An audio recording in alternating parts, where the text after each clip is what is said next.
Bien, écoutez, bonsoir à tous. Heureux de vous retrouver ce soir pour cette webconférence qui est transversale en fait à plusieurs activités chez nous, puisqu'elle concerne donc l'IFREMON, qui est cet institut euh, de médecine en haute montagne et puis en milieu isolé. On va en reparler. On a donc là avec nous, on a la chance d'avoir un de ses fondateurs et animateurs, donc Pascal Zellner. Bonsoir Pascal.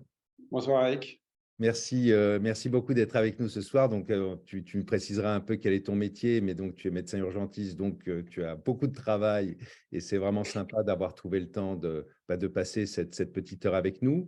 Notre prochaine webconférence sera le 19 avril avec Jérôme Cotry, donc, qui recevra Philippe Gigliotti sur un pays, une zone qu'on connaît bien et qu'on aime tout particulièrement, qui est la Papouasie-Nouvelle-Guinée, qui sort elle aussi après 2-3 ans de Covid. C'était assez compliqué d'y aller. Mais là, donc, pour cet été, on a pas mal de départs et donc ce sera l'occasion de faire un point là-dessus.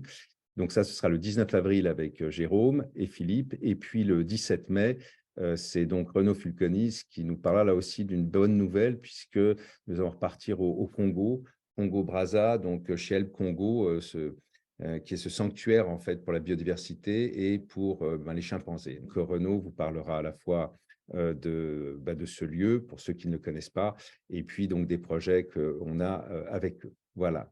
Bon, Pascal, merci encore mille fois d'être là. Est-ce que tu peux nous dire en quelques mots du coup qui tu es et peut-être nous parler de la genèse un peu de l'IFREMON et là où vous êtes aujourd'hui? Merci Eric. Je suis praticien hospitalier au SAMU 73, hôpital de Chambéry. Donc plutôt médecine d'urgence orientée en zone de montagne, avec tout ce qui a trait, le secours, l'himalayisme, la passion personnelle pour la montagne. Et puis pour en revenir à l'IFREMON, la genèse a commencé avant sa création, je dirais dans les années 2000-2002. On avait tenté avec les amis de l'ENSA, de l'ARP, de la NMSM, toutes les associations qui avaient un peu trait avec la médecine de montagne. On a essayé de créer la Société française de médecine de montagne. Bon, ça a été un échec pour différentes raisons. Et avec Manu Koshi, qui nous a quittés, je vous rappelle malheureusement, on était un peu resté sur notre faim et on avait vraiment envie de créer un endroit où on allait pouvoir partager toutes ces connaissances, parce que d'une part, la médecine de montagne, elle n'est pas assez enseignée à la faculté, que ce soit sur la pathologie ou les différentes conditions d'exercice, et puis surtout dans le grand public, le public ne sait pas assez que la haute altitude, ça peut tuer et de façon assez radicale. Et donc, on avait toujours eu envie de pouvoir partager les connaissances qu'on avait tous un peu acquises dans la pratique ou sur le terrain, pour qu'elles soient à disposition des professionnels de la santé et puis à disposition du grand public dans un but de prévention, pour éviter que les gens aillent se tuer en montagne, aillent se tuer en altitude. Et il y a toujours un chiffre que je rappelle et qui reste vrai, pour vous donner une idée, c'est que tous les ans, en saison de trek, ne serait-ce que pour le Népal, toutes les semaines, il y a un francophone qui va décéder d'une pathologie de haute altitude. Donc, c'est vraiment des pathologies qui existent, mais qui sont vraiment méconnues. Autant pour la plongée, on sait que l'hyperpression due à la plongée, elle est dangereuse, qu'elle peut tuer, mais on ne sait pas assez que l'hypopression, l'hypobarie, elle peut tuer aussi, pas aussi facilement, mais si on n'y prend pas garde, il y a des vraies pathologies. Et donc, voilà, avec Manu, on avait rêvé. Et puis, à un moment, on a eu l'opportunité, grâce à un budget européen, de se lancer. Et bien évidemment, puisque le socle de la SOS, de l'IFREMON, qui est une association en 1901, donc à but non lucratif, j'aime bien le rappeler parce que c'est bien de remettre les pendules à l'heure, avec les potes de la première association qui est l'ancêtre de l'IFREMON, qui était le département de traumatologie de montagne de l'hôpital de Chamonix. On a décidé de se lancer et donc d'essayer de se créer cet institut pour la formation, pour la recherche, pour faire avancer les connaissances sur les pathologies liées à l'altitude, de le créer à Chamonix parce qu'en fait, on avait un outil irremplaçable qui est l'aiguille du Midi. où on allait pouvoir monter facilement des gens en hypoxie, en hypobarie grâce au téléphérique et leur faire subir toutes les misères du monde pour faire avancer la science et les protocoles de prise en charge médicale. Voilà. On s'est lancé en 2005 avec plusieurs thématiques. Une thématique télémédecine, l'Europe y tenait. Et ça nous a pris quand même pas mal de temps, 5 ans de travaux de recherche pour aboutir à la première valise de télémédecine à moins de 5 000 €. Une thématique de recherche fondamentale, de recherche appliquée, de formation, voilà, puisque on avait aussi remarqué que sur le terrain, notamment les guides locaux avaient aucune acculturation à la haute altitude, et on souhaitait trouver des solutions pour améliorer les choses.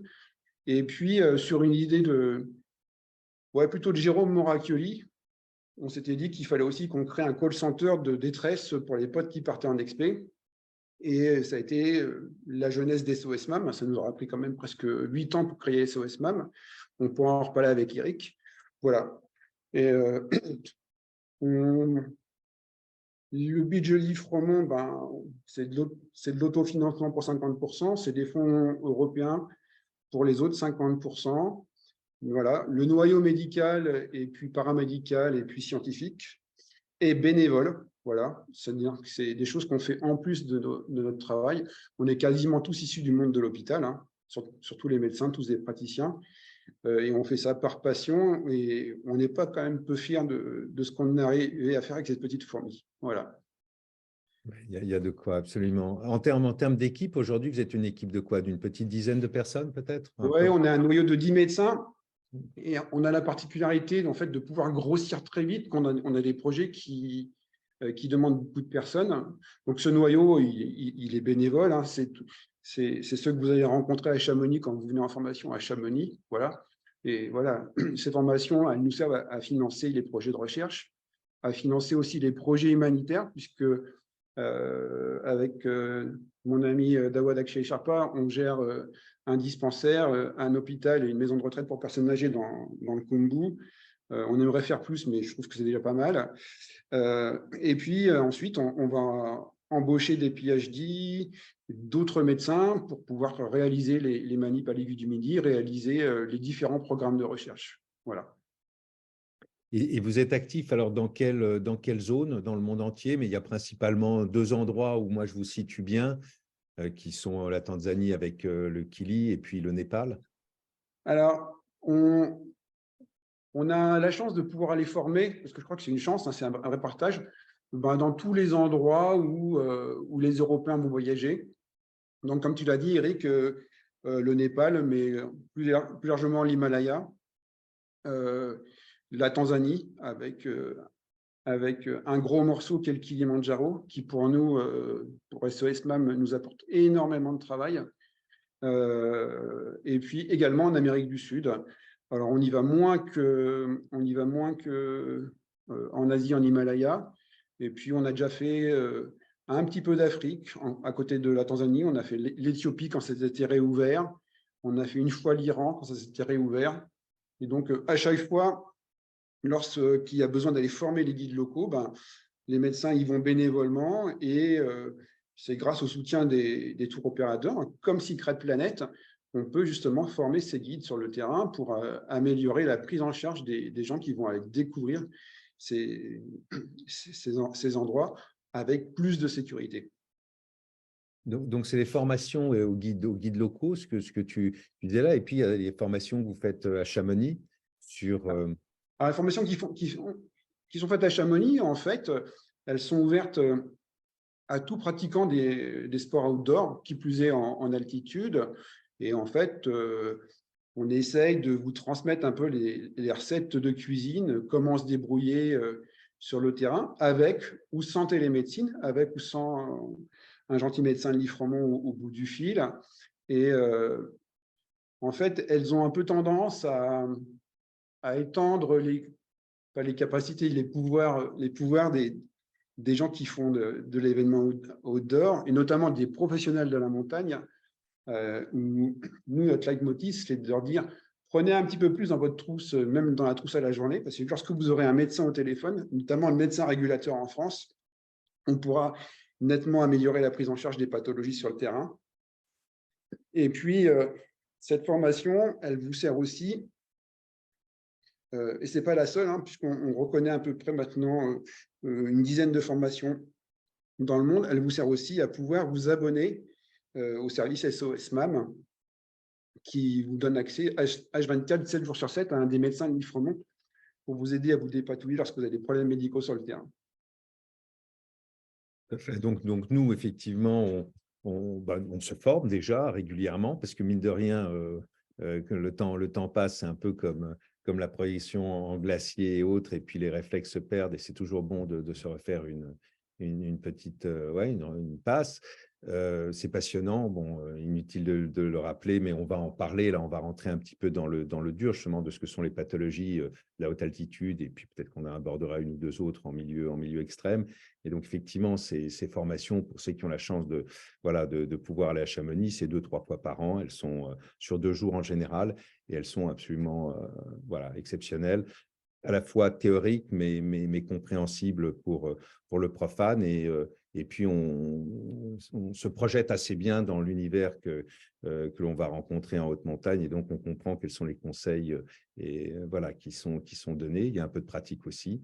Voilà, donc ça, ce sont les formations. Nos participants aussi à toutes nos expéditions en haute altitude, 7000 et 8000, bénéficient de ces 2 jours de formation. Voilà, et donc effectivement, après, il y a la fameuse hotline médicale qui est quelque chose de particulièrement, un service qui est particulièrement rassurant quand on est sur le terrain, quand on est isolé.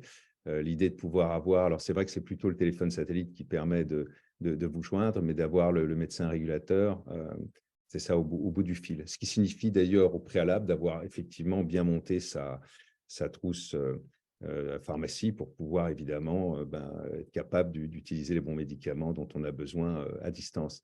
Sur cette partie télémédecine, justement, là, tu parlais d'une valise de télémédecine, ça c'est peut-être pour des professionnels. Pour nous, Non, participants c'est à pas. Au l'expédition, début, ça a évolué. en fait, non, au début, lorsqu'on a touché, enfin, lorsqu'on a été validé pour vous recevoir en remboursement, il a quand même fallu qu'on trouve les fonds à avancer, les fonds européens.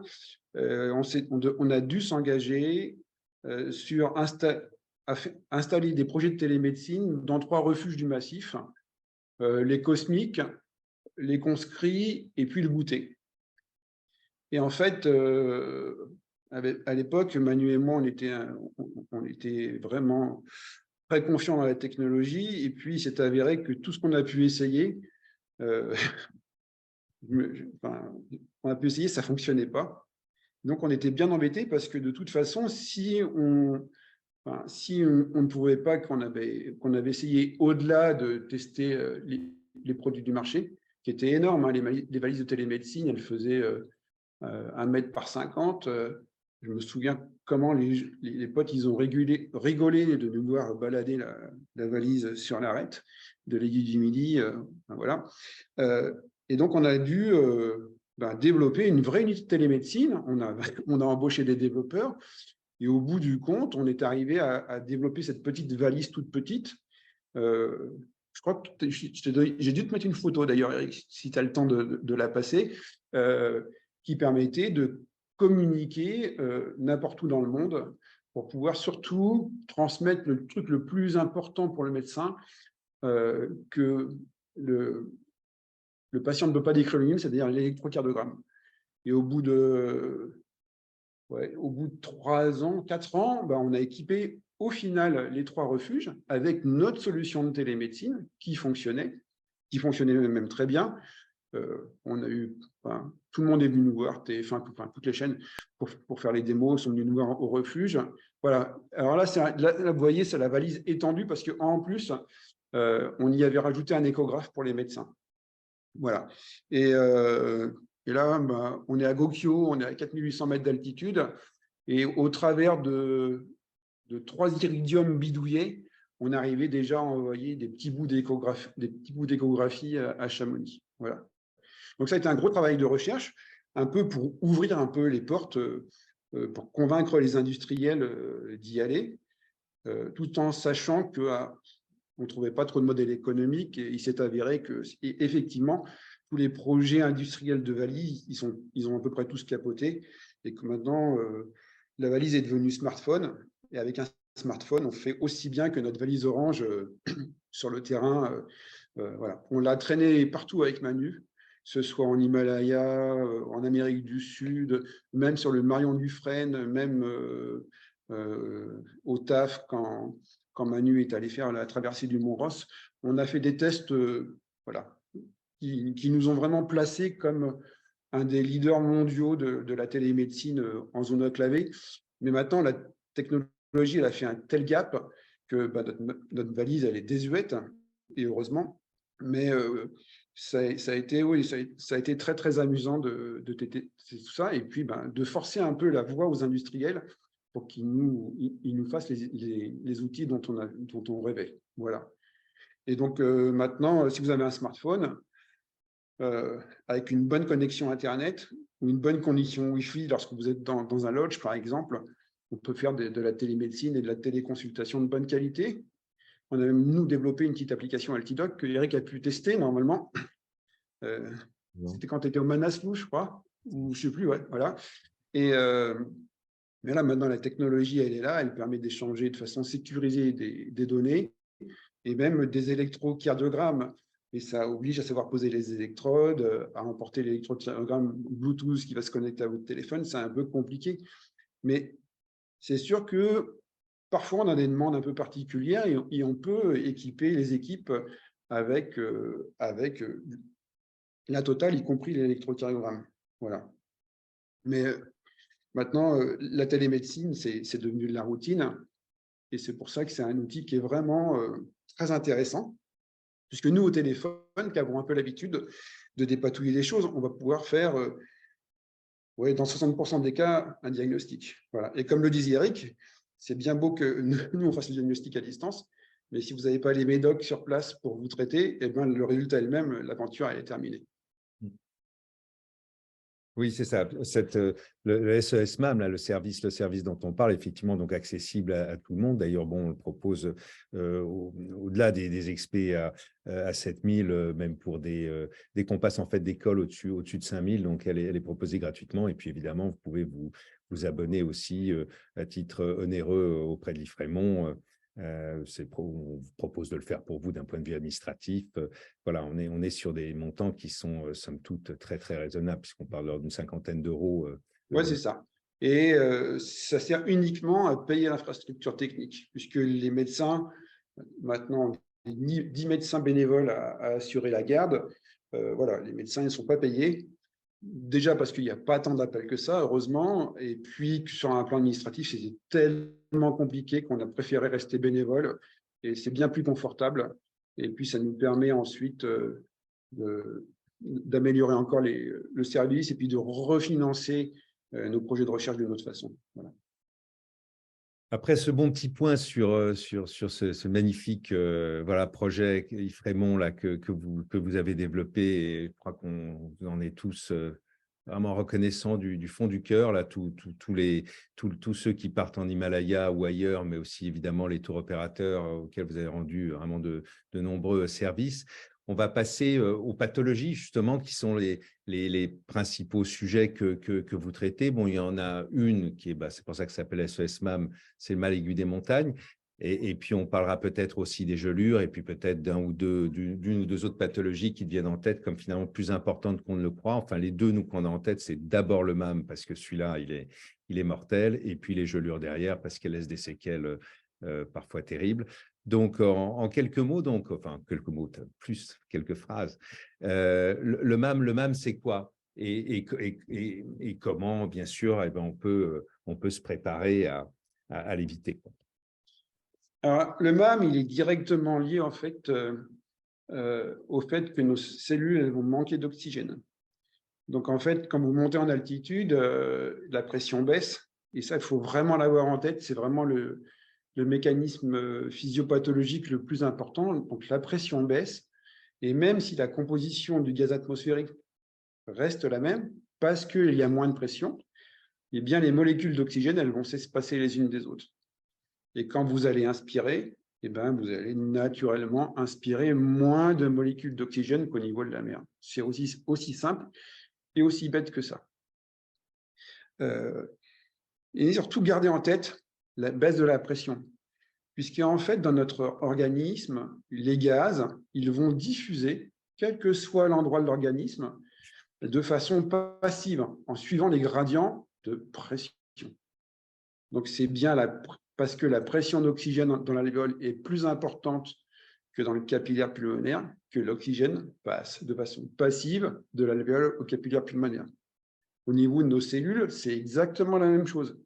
C'est parce que la pression d'oxygène dans le capillaire artériel est plus importante que dans la cellule, que l'oxygène diffuse de façon passive. Et donc, cette baisse de l'oxygène inspiré, on va appeler ça l'hypoxie. Et la baisse de la quantité d'oxygène dans le sang, on va appeler ça l'hypoxémie. Donc, on peut toujours se poser la question, pourquoi on a besoin d'oxygène pour vivre? Et en fait, cet oxygène, il n'a d'autre rôle que de nous servir à la fabrication de notre carburant universel. Donc, nous, on ne marche pas au super sans plomb, on marche à un truc qui s'appelle l'adénosine triphosphate. C'est un bien grand mot.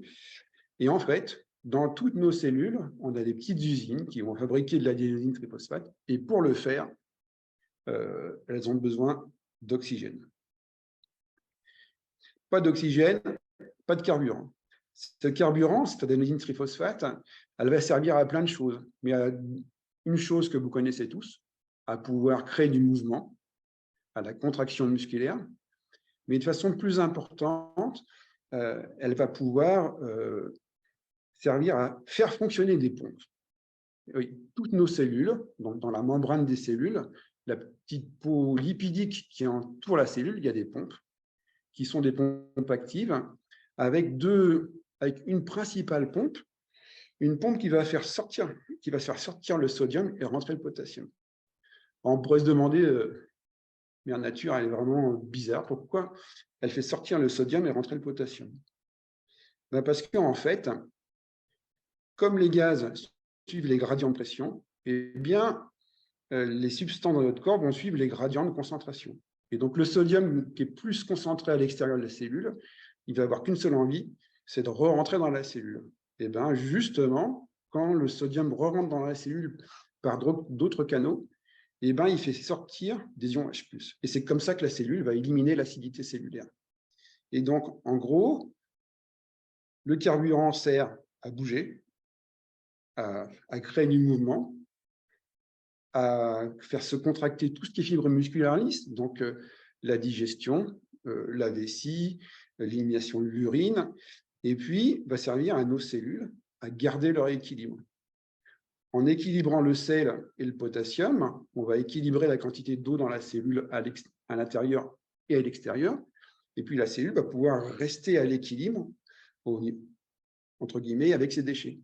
Donc, si vous coupez l'oxygène, vous coupez le carburant, vous coupez les pompes, et donc la cellule, elle va faire deux choses. Elle ne va plus être capable d'équilibrer les quantités de sodium intérieur-extérieur, donc elle va gonfler. Donc, on a mal au crâne, c'est nos neurones qui gonflent, c'est aussi simple que ça. Et puis, si les choses ne rentrent pas dans l'ordre, elle ne va plus pouvoir éliminer ses déchets, elle va mourir, elle va exploser. Et ça va créer un œdème lésionnel. Et bien, le MAM, c'est ça, en fait, c'est le reflet direct de ce mécanisme cellulaire. On manque d'oxygène, et donc on va tuer des cellules. Et plus on tue de cellules, plus le MAM va être grave. Donc, le premier stade du MAM, c'est le stade numéro 1. On a mal au crâne parce qu'en fait, on n'a pas assez apporté d'oxygène à nos cellules cérébrales et elles gonflent et notre cerveau nous rappelle que la boîte crânienne n'est pas extensible. Si on ralentit ou si on se repose, ce mal de crâne il va disparaître et au pire, on va devoir prendre un antalgique de niveau 1, du paracétamol, de l'ibuprofène et puis ça va aller bien. C'est déjà un signe d'alerte. Ça veut dire qu'on a fait trop de choses par rapport à l'oxygène disponible dans l'environnement. Et c'est simple, hein. Plus on va grimper vite, plus on va avoir des signes du MAM. Voilà. Et c'est quelque chose de super fréquent, hein. C'est 70% des gens qui vont au Mont Blanc, ils ont au moins un MAM stade 1. C'est simplement parce que l'homme est un peu bête et il aime aller un peu trop vite. Et là, il suffit vraiment de ralentir pour pouvoir déjà conserver l'oxygène qui est nécessaire à nos fonctions physiologiques de base, et puis éviter justement que nos cellules souffrent de l'hypoxie. Si on n'est pas raisonnable, on va rentrer dans le monde du MAM qui commence à craindre sérieusement, MAM niveau 2, c'est-à-dire qu'on a beau se reposer, on a beau prendre du paracétamol, on a toujours mal à la tête. Et puis, on va pouvoir avoir un autre truc qui s'appelle les œdèmes localisés de haute altitude. C'est très fréquent, vous passez une nuit, vous sortez de la tente, vous avez la tronche comme ça fait rire tout le monde, sauf que c'est vraiment donc mal aigu des montagnes niveau 2. Et donc là, c'est vraiment le moment où il faut se poser les bonnes questions. Parce que si on n'arrive pas à corriger cet état, on va forcément évoluer vers le stade 3 et ensuite vers les deux pathologies qu'on peut tous éviter, qui sont les œdèmes du poumon et les œdèmes cérébraux. La cause la plus fréquente du mal aigu des montagnes stade 2, c'est des sportifs, des alpinistes qui avancent trop vite et qui ne boivent pas assez. Lorsque vous corrigez ces choses-là, le plus souvent, ça va rentrer dans l'ordre. Et puis, si on laisse passer un peu les choses, ou si nos clients ne nous le disent pas, et c'est souvent le cas, moi, toutes les saisons, en médicalisant les courses d'altitude, en médicalisant des groupes privés de trek, il y a toujours le trekker, l'alpiniste, le coureur, c'est le voyage de sa vie, il veut aller jusqu'au bout, il ne va jamais vous dire qu'il a vidé toute sa pharmacie, qu'il a bouffé tout son paracétamol, et puis on va rentrer dans le mal aigu de mon stade 3, où c'est quelqu'un qui va paraître super fatigué, qui va vraiment être limite chiant, voilà, le mec qui va traîner ses savates à la fin du groupe, qui va énerver tout le monde. Avant de se dire qu'il est fatigué, quand on est en altitude, il faut se dire, tiens, c'est peut-être un mal aigu des montagnes stade 3, il va falloir que j'expertise ça. Et puis, c'est des gens, ils vont plus pisser. Et puis, si on laisse encore aller les choses, et quand on a le mal aigu des montagnes stade 3, ça va très très vite, on va pouvoir déclencher des pathologies qui sont potentiellement mortelles, comme le disait Eric. En fait, ce qui se passe, c'est que, vous avez bien compris, plus on est hypoxique, plus on tue de cellules, et plus on va dégrader les différents tissus de notre corps. Et donc, les premières cellules qui vont souffrir du manque d'oxygène, c'est les cellules cérébrales, c'est les cellules vasculaires, et ce sont nos alvéoles pulmonaires. D'habitude, ces secteurs, ils sont étanches les uns aux autres. Et bien, en tuant des cellules, les vaisseaux deviennent poreux, et donc le plasma, au lieu de rester dans le vaisseau, il va diffuser en dehors du vaisseau. L'alvéole, au lieu d'être bien imperméable au liquide pour qu'elle puisse rentrer, eh bien, elle va devenir perméable. Et donc, ce qui va se passer, c'est que le plasma va passer des vaisseaux dans les alvéoles et vous allez vous inonder, vous auto-inonder, parce qu'en fait, vous avez tellement détruit de tissus que vos poumons vont se mettre à mal fonctionner. Pareil pour l'œdème cérébral, vos cellules cérébrales elles vont tellement gonfler que le cerveau va se mettre à mal fonctionner. Et donc, sur le terrain, il faut tout faire pour ne pas en arriver là. Ça veut dire ne pas hésiter à s'arrêter lorsqu'on est déjà au niveau stade 2. Et puis, pour ceux qui ont besoin de conseils, ne pas hésiter à nous appeler, voilà, pour qu'on vous conseille et qu'on vous aide à expertiser pourquoi ça s'est passé. Ce n'est pas toujours évident parce qu'en fait, la première semaine, notre corps, il peut faire que deux choses face à l'hypoxie. Il peut augmenter la fréquence cardiaque et augmenter la fréquence respiratoire.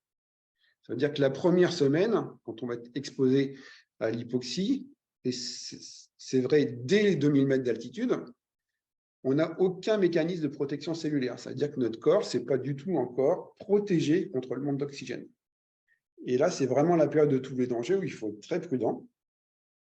Et ces deux mécanismes de protection, ils se mettent en place grâce à des récepteurs qu'on a dans les carotides qui vont mesurer directement, plusieurs fois par seconde, la quantité d'oxygène dans le sang carotidien. Manque de peau, il y a 5% de la population mondiale qui ont des chémorécepteurs qui ne fonctionnent pas ou mal, ce qu'on appelle les mauvais répondeurs. Et donc, les gens qui n'ont aucune expérience de la haute altitude, tant qu'ils n'ont pas été dormir une nuit à 3000 mètres ou qui n'ont pas fait de test à l'hypoxie, ils ne sauront pas s'ils sont bons ou mauvais répondeurs. Et parfois, vous emmenez des gens avec vous en altitude, ils ont beau être bons randonneurs dans les Alpes, lorsqu'ils vont être exposés à la très haute altitude, s'ils sont mauvais répondeurs, ils vont avoir besoin de beaucoup plus de temps que la moyenne pour s'acclimater. Voilà. Et heureusement, on va s'acclimater. On va s'acclimater parce que notre corps va s'adapter à l'hypoxie grâce à une transformation cellulaire. En fait, nos cellules vont se modifier de façon épigénétique et elles vont mettre en place des mécanismes de protection. Le mécanisme de protection le plus célèbre, vous le connaissez tous, c'est les globules rouges avec la fameuse érythropoïétine. Cette érythropoïétine, elle est fabriquée par des cellules rénales en réponse à l'hypoxie, et ensuite, elle va aller stimuler la fabrication des globules rouges au niveau de la moelle épinière. Mais ça prend 8 jours. Et la totalité des protections épigénétiques, elles vont demander 21 jours ou 300 à 400 heures d'exposition continue à l'hypoxie. C'est bien pour vous dire qu'on est acclimaté au bout de 300 heures pour les plus chanceux, 400 heures pour les moins performants, d'exposition continue à l'équivalent d'une altitude de 3000 mètres. Ce qui veut dire que dans tous vos projets de haute altitude, il faut en tenir compte dans votre planning. Dans le planning du track de pré-acclimatation ou dans le planning d'acclimatation à domicile. Alors, donc, tu as dit trois éléments principaux. Donc, l'acclimatation, donc s'acclimater, c'est-à-dire donner le temps au corps de s'habituer. Ensuite, dans l'ascension, tu as dit de prendre son temps. Effectivement, on a souvent des retours comme quoi les plus sportifs ne sont pas nécessairement les mieux lotis dans le sujet du MAM parce que, je ne sais pas, est-ce que c'est psychologique, est-ce que c'est physiologique?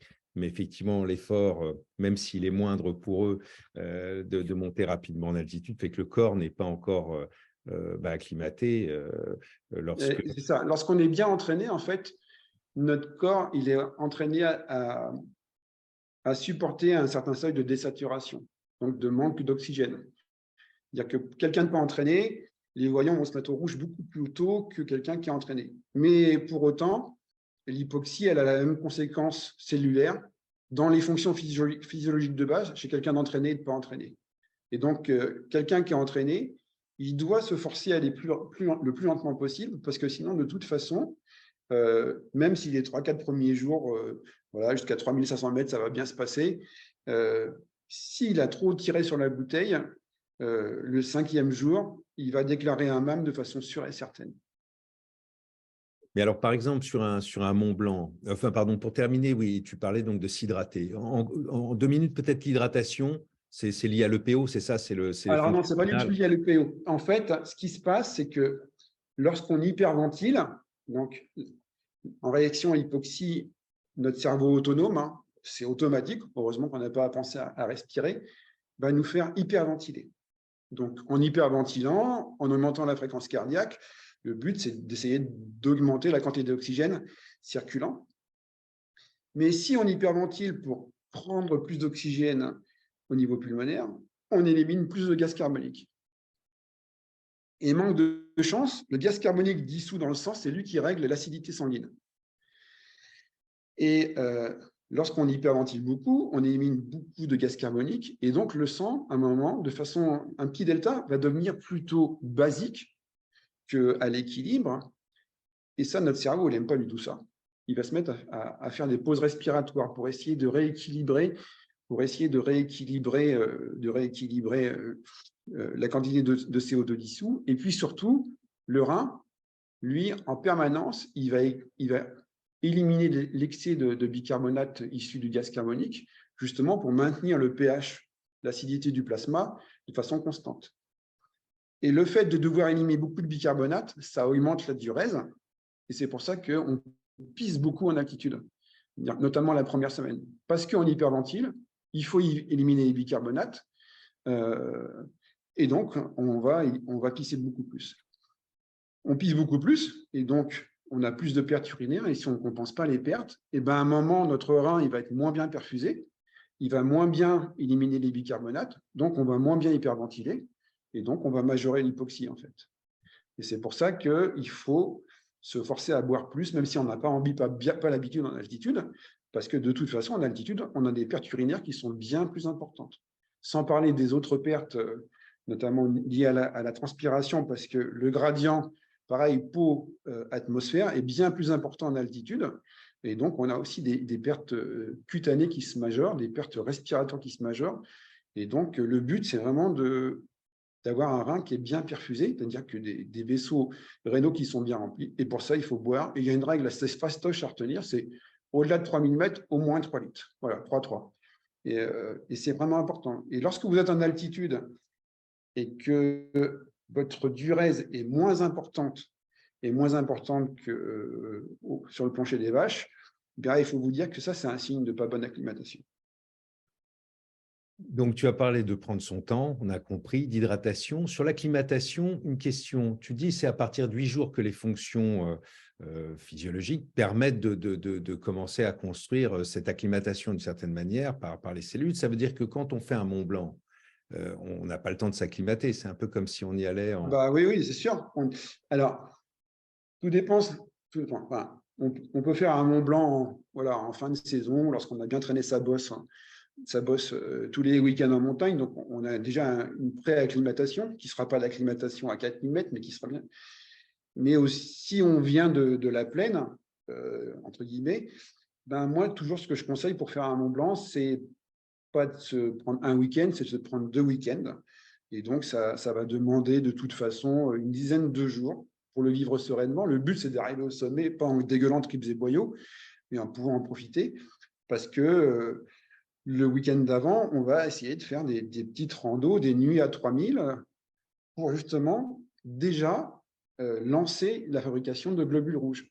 On ne va pas en fabriquer autant que si on restait tout le temps à 3000 mètres, mais le stimulus hypoxique qu'on aura fait le premier week-end va lancer la fabrication de certains globules rouges, certaines adaptations cellulaires qui vont être en place le week-end d'après lorsqu'on va tenter le Mont Blanc.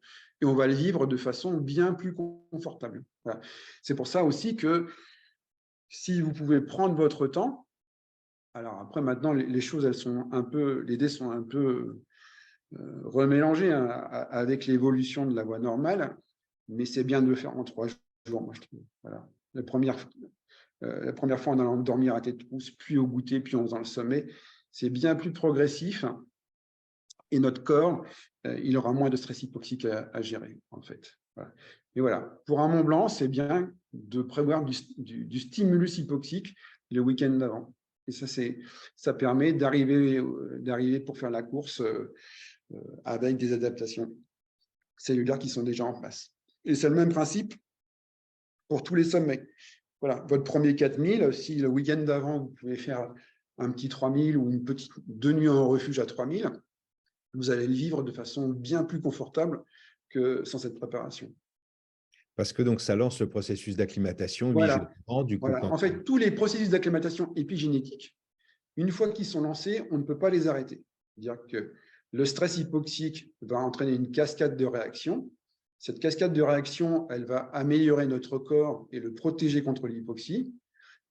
Et une fois que ces nouvelles fabrications, cette modification sont lancées, on ne peut pas les arrêter. Et la bonne nouvelle, c'est qu'elles sont proportionnelles au niveau de stress hypoxique. Par exemple, si on compare la quantité d'hémoglobine AJ15 entre quelqu'un qui aura fait un séjour à 4000 et un séjour à 6000, on voit que celui qui a fait le séjour à 6000, il a quasiment 2 fois plus d'hémoglobine que celui qui a fait le séjour à 4000.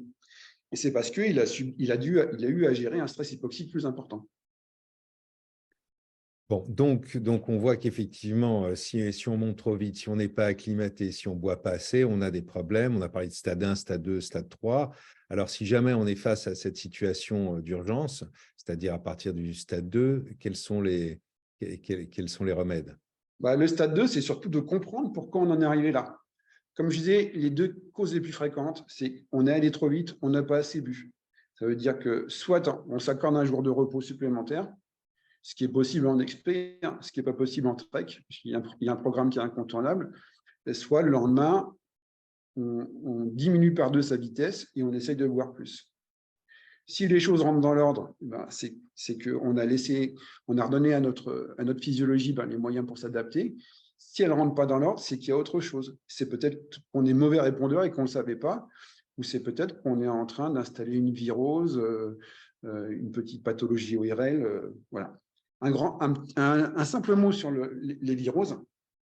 Lorsqu'on a décidé de partir en trek, de tenter un sommet en très haute altitude, les 15 derniers jours, je vous conseille l'isolement social.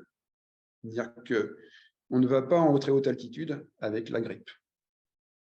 Ça paraît facile de dire ça, mais si je le dis, c'est que tous les ans, on le voit. Voilà.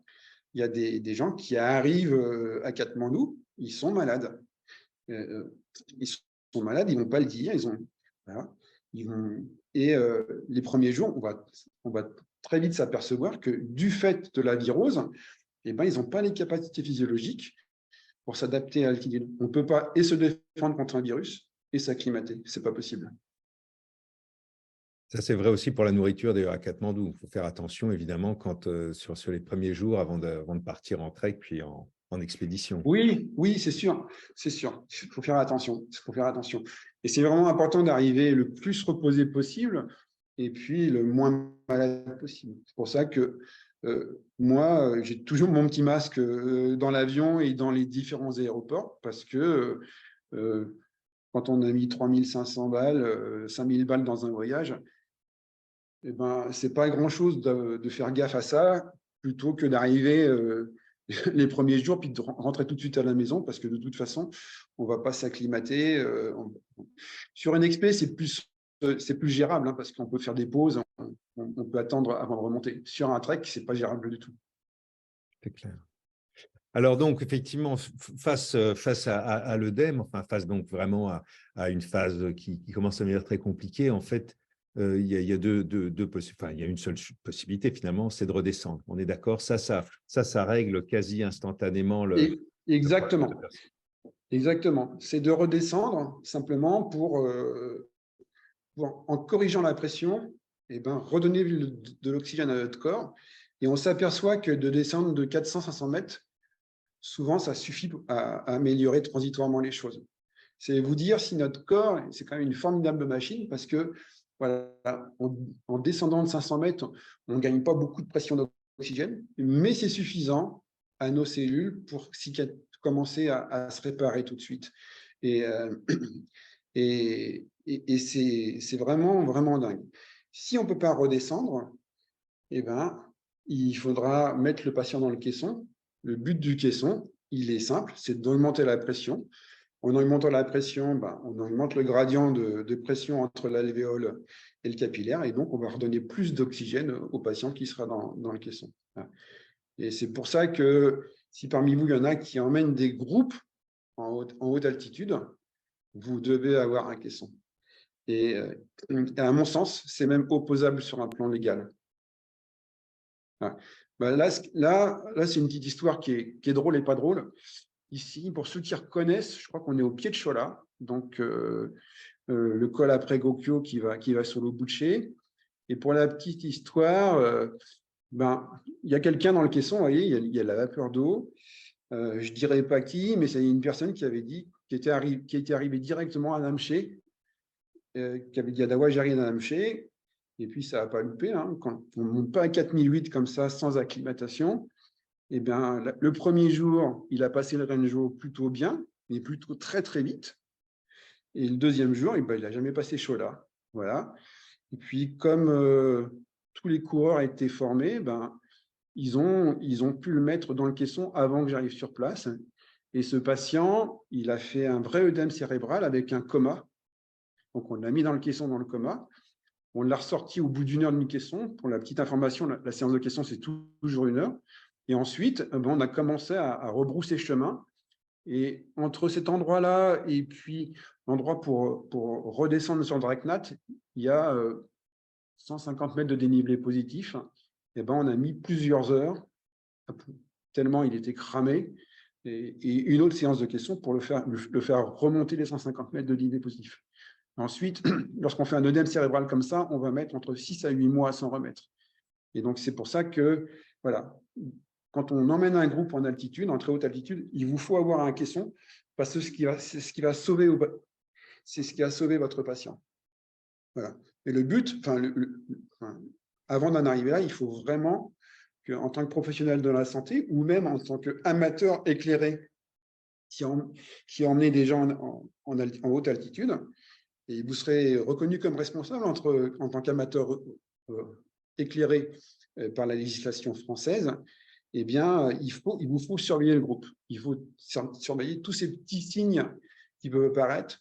Tiens, il ne va pas bien aujourd'hui. Tiens, il n'arrive pas à bouffer. Il ne faut pas laisser les gens dans leur coin. Il faut aller chercher les informations. Parce qu'une fois qu'on a dépassé le stade 3, on est quand même plutôt mal et ça peut aller très, très, très, très vite. Donc, quand on est à ces stades-là, donc soit la redescente, soit si on ne peut pas, ou pour faire en sorte que la personne aille un peu mieux pour qu'elle puisse nous aider par ses propres moyens, donc le caisson est essentiel. L'oxygène et aussi la prise d'oxygène direct, c'est ce qui se fait au Kilimanjaro. Alors non, parce qu'en fait, oui, au Kili, c'est très particulier parce que c'est une montagne qui est particulière. Bon, déjà d'avoir de l'oxygène médical à l'étranger, c'est pas facile. D'emmener sa bouteille, c'est encore plus difficile. Et puis une bouteille, un petit obus de 4-5 litres, eh ben, dans des situations comme avec l'œdème pulmonaire, ça va vous permettre de tenir un quart d'heure. Alors que le caisson, vous allez pouvoir tenir une nuit entière. On est parfois amené à caissonner les gens toute la nuit parce qu'ils n'arrivent pas à s'en sortir et que l'hélico, de toute façon, ne peut pas venir la nuit. Voilà. Au Kili, c'est différent. Au Kili, on a réussi à mettre en place, toujours avec l'aide des Théo, Eric, un protocole où en fait on laisse un caisson. Normalement, chaque Théo a son caisson qui reste à Barafou, donc au dernier camp, en tout cas sur la Matchamé. Et ensuite, les aides guides, ils ont une bouteille d'oxygène. Et en cas de problème, on colle l'oxygène au patient et les aides guides redescendent le patient le plus rapidement possible à Barafou, parce que tout simplement, entre Barafou et Stade Lapin, de toute façon, il y a tellement de pentes qu'on ne peut pas poser le caisson. Donc, c'est assez simple. Et puis ensuite, une fois qu'on est à Barafou, on espère que vous nous avez appelé d'ici entre-temps quand même, on réévalue la situation.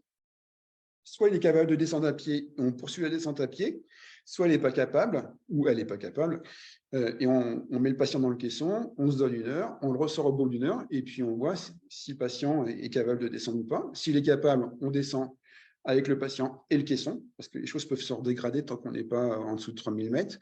Et s'il n'est pas capable de descendre, ouf, on repart pour 1 heure de séance, et ainsi de suite. Ça marche. C'est clair. Alors, bon, il y a beaucoup de questions là, donc j'étais en train de lire. 2 questions. Sur le Diamox d'abord, en préventif curatif. Le Diamox, peut-être en 2 secondes. Le Diamox, c'est un médicament de tricheur. En fait, vous vous souvenez que pour hyperventiler, il faut éliminer les bicarbonates. Et bien, si on prend les choses à l'envers, si on force le rein à éliminer les bicarbonates, on va aussi hyperventiler parce que si on force le rein à éliminer les bicarbonates, cette fois-ci, le pH va devenir un petit peu acide. Et même si vous avez des chémorécepteurs à l'oxygène qui ne vont pas bien, juste à côté, au même endroit dans le glomérulus carotidien, on a des neurones qui détectent le pH, l'acidité. Et quand le sang est trop acide, ils vont faire hyperventiler. Et donc, c'est en faisant pisser les bicarbonates qu'on acidifie le sang, on force les mauvais répondeurs à quand même hyperventiler. Ça, c'est le préventif. Voilà.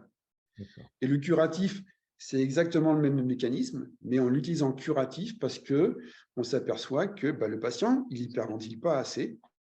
Alors peut-être qu'il est mauvais répondeur, on ne sait pas, ou alors qu'on sait qu'on va arriver tout de suite très très haut, et que pour des raisons de confort, on n'a pas envie d'hyperventiler comme un bœuf, et donc on va utiliser également le Diamox pour nous forcer à hyperventiler en pissant les bicarbonates. Donc le corollaire de ça, c'est que normalement, le Diamox en préventif, c'est que pour les mauvais répondeurs. Donc, c'est que pour les gens qui ont un test en hypoxie pathologique ou pour ceux qui arrivent très, très haut. Voilà, par exemple, vous allez vous poser à l'ASA, vous avez envie de mieux vivre les premiers jours, vous vous mettez sous Diamox 48 heures avant. Parce que l'autre corollaire de ça, c'est que le Diamox, ça n'agit pas tout de suite. Ça demande 48 heures pour être actif. Voilà. Quand on a dit ça, il faut quand même rajouter que ça favorise les coliques néphrétiques, donc les caillots qui se bloquent au niveau des voies urinaires. C'est une classe médicamenteuse qui est un sulfamide. Et cette classe médicamenteuse, on la connaît pour donner de façon très, très rarissime des allergies. Mais lorsque vous avez une allergie au sulfamide, elle est gravissime. Donc, le deuxième corollaire du Diamox, c'est que quand on va prendre du Diamox, on fait un test de prise en France, l'OR, pour pouvoir être soigné correctement si on fait une allergie gravissime au Diamox. On n'attend pas d'être au pied du Kili pour dire je vais bouleter mon Diamox et puis faire une allergie grave au Diamox en Tanzanie ou en Tanzanie, ce n'est pas très grave parce que l'hôpital d'Arusha est plutôt bien, mais au milieu de nulle part. Et donc, ça veut dire que le Diamox, ça doit être pris de façon réfléchie. Et votre médecin de famille qui va vous dire « Ah, tu ne connais pas le tien, prends du Diamox ». Ce n'est pas si simple que ça. C'est pas si simple que ça parce que il faut que vous n'ayez jamais fait de colique néphrétique. Il faut être sûr qu'il n'y ait pas d'allergie au sulfamide. Ça va donner des fourmis très désagréables autour de la bouche, des pieds et des mains. Et c'est comme ça d'ailleurs qu'on chope les tricheurs, puisque c'est un médicament qui est inscrit sur la liste des produits dopants. C'est-à-dire que pour les gens qui font de la compète de ski de ski de montagne, de ski alpinisme, qui font du trail, c'est un médicament qui est interdit. Voilà. Et tous les ans, on en chope, notamment sur le Solo Kumu Trail, qui prennent du Diamox de façon occulte. Il y a quelques années en arrière, il y a un des collègues de Chambéry, qui est aussi praticien à Chambéry, qui a fait une magnifique thèse où on a piégé les chiottes du refuge du Goûter, de l'ancien refuge du Goûter, pour recueillir la piste de tous les mecs qui allaient faire le Mont Blanc.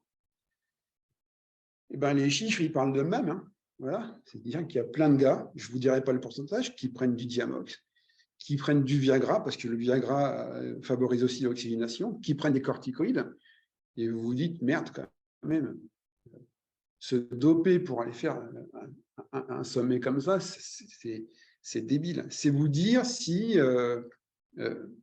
l'être humain, des fois, il est un peu bizarre dans la montagne. En tout cas, voilà, le Diamox, ce n'est pas un médicament anodin du tout.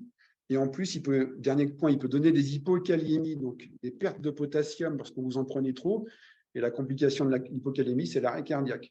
Donc, vous voyez que c'est un médicament qui n'est pas si gentil que ça. Et donc, quand nous, médecins spécialistes de l'altitude, on le prescrit, c'est que vraiment, il faut que les gens le prennent. Voilà. Voilà pour le Diamox. Bon, il est 19 h, mais comme toujours, c'est passionnant. Je vous rappelle à tous là, qui nous suivez que le 8 et 9 juin, c'est la prochaine formation d'IFREMONT, à laquelle un certain nombre de participants chez nous participeront. Et donc, vous pouvez soit nous contacter, soit contacter l'IFREMONT directement pour participer à cette formation, parce que c'est sûr qu'en 2 jours, c'est beaucoup plus zen qu'en 1 heure et demie. Donc, on ne va pas pouvoir tout aborder malheureusement ce soir. On a parlé. Moi, j'ai du temps avec. Hein. Jusqu'à 20 h, moi, je peux rester pour ceux qui veulent rester. Si toi, tu as du temps, j'ai du temps. C'est génial. Moi, j'ai absolument le temps. Sur les remèdes. Sur les remèdes de type médicamenteux, tu as parlé des corticoïdes type Célestène, le Viagra, donc là, le fameux sildenafil. Je pense qu'on ne rentrera pas là-dedans, mais ce sont effectivement des remèdes pour le coup qui peuvent sauver une personne en cas de MAM stade 3 en altitude. Tu confirmes. Et puis, il y a ce petit objet qui coûte entre 10 et 25 ou 30 € qui est l'oxymètre de pouls. Donc, qui donne le taux de SAT d'oxygène dans le sang. Peut-être ces 2-3… Ouais, alors pour l'oxymètre, c'est vraiment un outil qui, pour nous, au téléphone, d'un apport majeur, mais dont on va utiliser le résultat qu'en cas de pathologie. Je m'explique. Déjà, pour utiliser votre oxymètre, on prend toujours une oxymétrie au repos après 5 minutes de repos, parce qu'à l'effort, tout le monde désature, y compris les sportifs de haut niveau. Et plus le sportif a un haut niveau, plus il va désaturer sans rien ressentir. Deuxième chose, lorsqu'on va en altitude, effectivement, notre saturation va diminuer, mais ce qui compte, c'est comment on se sent en altitude. Et par exemple, vous allez avoir un premier patient qui va avoir 80% de SAT, qui va avoir aucun signe clinique, qui va être super bien. Il y a un autre qui va être à 85%, qui aura des signes du mal-aiguille de montagne. Ça veut dire que le chiffre tout seul, dans l'absolu, il n'a pas de valeur. C'est le chiffre plus la présentation clinique qui a de la valeur. Par exemple, vous avez un patient, il est gêné pour respirer. Il y a plein de pathologies différentes pour être gêné pour respirer. Il y a le fameux œdème du poumon. Puis il y a un autre truc qui est beaucoup plus banal qu'on appelle la bronchite irritative de haute altitude. Vous savez, avec l'altitude, l'air est froid et sec et ça irrite nos bronches. Eh bien, dans le premier cas, la SAT elle va être effondrée. Dans le deuxième cas, la SAT va être normale. Et vous voyez bien que c'est l'association du chiffre de saturation et de la clinique qui nous permet qui a beaucoup de valeur. Il y a néanmoins un chiffre en dessous duquel il ne faut pas descendre, il faut vite se poser la question, c'est 75%. Si vous êtes en dessous de 75% de SAT, même vous avez l'impression d'être bien, il faut quand même se poser la question de là vous êtes vraiment à la bonne limite. Mais pour le reste, ça ne sert pas forcément à grand-chose de suivre sa SAT lorsqu'on monte en altitude. Ça va même parfois vous faire peur. Voilà. Si vous êtes bien cliniquement, c'est-à-dire que vous n'avez pas de troubles respiratoires, vous n'avez pas de signes de mal-aiguille des montagnes, c'est que de toute façon, vous êtes en train de bien vous acclimater, même avec une SAT à 80%. Si vous avez des signes cliniques, eh bien là, ça vaut le coup de prendre la SAT, et nous au téléphone, et vous sur le terrain, ça vous permet de comprendre ce qui se passe. Et même sans le service SOS-MAM, si vous avez 10 balles, je fais un peu de pub, 10 balles à investir, vous pouvez acheter notre petite manuel de médecine d'aventure où vous avez tous les ABAC pour vous aider à vous en sortir sur le terrain. Absolument, guide que je recommande absolument. Et je confirme tout ce que tu dis par rapport à l'utilité de l'oxymètre, de poids en altitude. Enfin, souvent, quand même, pour s'amuser dans le groupe, on compare. Et effectivement, il y en a qui sont à 90, d'autres à 80, et ça ne donne aucune non, ça n'a pas de... sur la capacité à réussir ensuite. Il faut, voilà. C'est tout ce que tu as dit. Célestène et sildenafil, Viagra, donc ça, donc il y a ceux qui le prennent en préventif, mais ça, il n'en est pas question. On a connu ça aussi, mais quand ça commence à partir en live vers 6500 mètres, ceux-là, ils sont découverts, mais là, en général, c'est la catastrophe. Il faut aller très, très vite pour les descendre parce qu'ils sont évidemment dopés, donc quand ça va mal, il n'y a plus grand-chose à faire sur eux, malheureusement. Toi, donc ces deux médicaments sont un peu les essentiels quand même en curatif. Oui, c'est sûr, c'est sûr. De toute façon, dans les deux œdèmes, dans l'œdème pulmonaire et dans l'œdème cérébral, il y a une composante inflammatoire qui est la réaction naturelle de l'organisme quand il y a des cellules qui meurent. Il faut nettoyer les cellules mortes et c'est la réaction inflammatoire qui est un peu le marqueur sur le terrain qui permet à nos macrophages de savoir où sont les cellules à bouffer. Voilà. Et puis, il y a... Voilà. Donc, pour lutter contre l'inflammation trop importante, il y a les corticoïdes. Et puis ensuite, dans l'œdème pulmonaire, donc vous avez compris que la pression dans l'alvéole est trop basse, qu'il y a des fuites de plasma dans l'alvéole, mais en plus, pour compliquer les choses, c'est que quand on manque d'oxygène, la pression dans les artères pulmonaires, elle va monter vitesse grand V. Et donc, elle va venir encore accélérer la fuite de plasma dans les alvéoles. Et ben en fait, le Viagra, le sildenafil, il va faire chuter la pression artérielle pulmonaire. Il va permettre une meilleure diffusion de l'oxygène depuis l'alvéole vers le capillaire. Et lorsqu'on prend ça on prend du sildenafil sur des sujets sains, à des tout petites doses qui ne sont pas les mêmes doses que pour les troubles rectiles, eh bien, on va gagner presque 5 points de SAT. Il y a déjà assez longtemps, avec Jean-Paul Richalet et puis les potes de l'ENSA, à Valo, on avait fait une belle manip où on avait une cohorte de patients sans Viagra et une cohorte de patients avec Viagra. Et tous ceux qui prenaient le Viagra, ils saturaient de façon beaucoup plus importante parce que le fait de diminuer la pression artérielle pulmonaire liée à l'hypoxie, ça permettait à l'oxygène de mieux diffuser dans les capillaires pulmonaires. Et c'est aussi pour ça que le Viagra est un produit dopant, parce que ça marche en haut, mais ça marche aussi très bien en bas. En diminuant l'HTAP hypoxique, donc, qui est moins important que l'HTAP hypoxique en altitude, mais l'HTAP hypoxique lié à l'effort, eh ben, on améliore la diffusion des gaz entre les alvéoles et les capillaires pulmonaires. Bon. Ce qui est pratique avec le Viagra, c'est que ça donne rapidement très mal à la tête. Donc, quand on se dope au Viagra, on prend des tout petites doses. Et c'est pour ça que le Viagra en préventif, maintenant, on sait qu'on ne peut pas le prendre, parce qu'aux doses préventives qui marchent pour corriger l'HTAP hypoxique d'altitude, ça donne dans presque 70% des cas des céphalées super intenses, parce que ça va augmenter aussi le débit cérébral. Quel système incroyable, à la fois effroyable. Sur l'acclimatation, donc il y a beaucoup de questions autour de la pré-acclimatation. Donc avant de partir, donc sous tente à hypoxie, chez soi ou ailleurs, qui permet effectivement de simuler en fait l'hypoxie d'altitude et donc permettre au corps de commencer à s'acclimater avant de partir, ce qui permet de proposer à certains l'Everest en 1 mois quand il se fait en théorie en 2, avec une acclimatation, on va dire, naturelle. Qu'est-ce que tu peux nous dire de ça en quelques minutes sur la pré-acclimatation? La bonne nouvelle avec le stress hypoxique, c'est qu'il a, comme on sait que de toute façon, ce qui est lancé est lancé, il n'a pas besoin d'être continu. Ce qui fait que nos 300 à 400 heures d'hypoxie aux environs de 3000 mètres d'altitude, on peut les répartir sur plusieurs jours. Et il y a un truc qui est simple. Hein, si on se dit on va dormir toutes les nuits à 3000 mètres, eh ben, on va naturellement mettre en place pendant qu'on dort les mécanismes de protection. Ça marche, c'est efficace. Pour peu, ça sera un petit peu moins efficace que l'hypoxie naturelle, parce que vous savez que les tentes à hypoxie, justement, on est hypoxique parce qu'on pique de l'oxygène dans la tente. Voilà.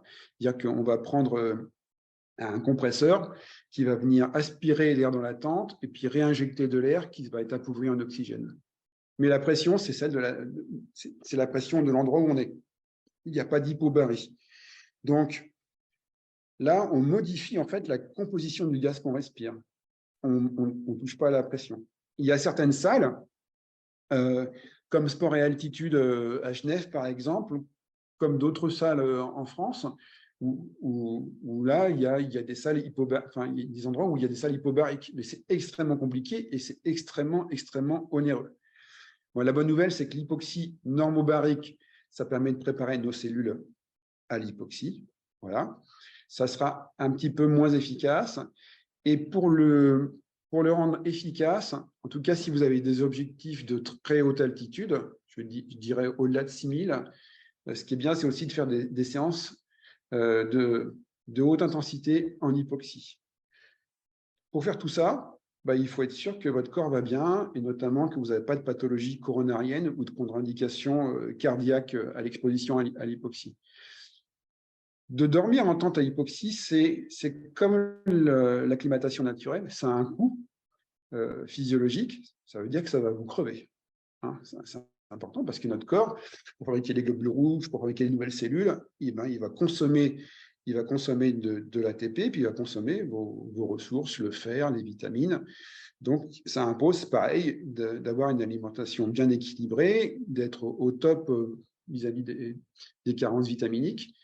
Et c'est pour ça que, pour ceux qui font la préparation hypoxique à la maison, nous, ce qu'on recommande, c'est de faire 6 jours sur 7 et de se laisser une nuit en homoxie pour permettre à notre corps de récupérer. Nonobstant tout ça, ça marche et c'est vrai qu'on va arriver pas complètement acclimaté, pré-acclimaté, parce que la différence entre l'hypoxie normobarique et l'hypoxie hypobarique, c'est que dans l'hypoxie hypobarique, il y a d'autres mécanismes supplémentaires, notamment les mécanismes vasculaires, avec un rôle du nitroxyde d'azote qui va sur la vasodilatation justement du système artériel pulmonaire, qui est un peu différent. Mais on arrive bien préacclimaté. Ça veut dire qu'on arrive bien en forme et que pour aller au camp de base, on va pouvoir y aller fastoche sans que ça nous coûte beaucoup sur le plan physiologique. Alors que lorsqu'on fait un trait d'acclimatation, ça nous coûte sur le plan physiologique. Ça veut dire qu'on va arriver au camp de base et on aura a priori, si la météo est plutôt clémente, pas besoin de se reposer avant de se lancer dans les pushes intermédiaires, sur les camps intermédiaires. Voilà.